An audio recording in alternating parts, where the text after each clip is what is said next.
গ্রীষ্মকাল আসার আগে পুকুরের পানি একেবারে শুকিয়ে গিয়েছে, একেবারে পুকুরের তলা দেখা যাচ্ছে। হ্যালো এভরিওয়ান, আসসালামু আলাইকুম। আজকে চলে আসছি ফুফু শাশুড়ির বাসায়। ফুফু শাশুড়ির পুকুর দেখাচ্ছিলাম আপনাদেরকে।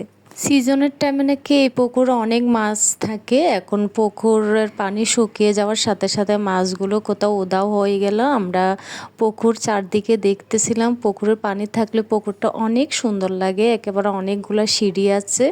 যাই হোক, আমরা গেলাম, যার কারণে আমাদের জন্য ওই পুকুর থেকে অনেকগুলো মাছ তুলেছে, টাটকা টাটকা মাছ। ওইখানে কই মাছ, শৈল মাছ, মাগুর মাছ, তারপর পুঁটি মাছ, অনেক ধরনের মাছ আছে।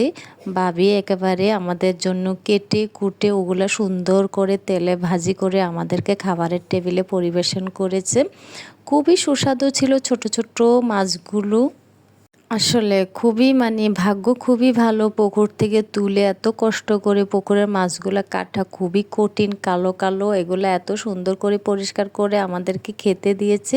সেখানে অসংখ্য অসংখ্য ধন্যবাদ জানাচ্ছি ভাবিকে। প্রত্যেকটা আইটেম ভাবির হাতে খুবই মজার, খুবই একেবারে কি বলবো সুস্বাদু ছিল। তার উপর পুকুরের মাছ ইয়ামি।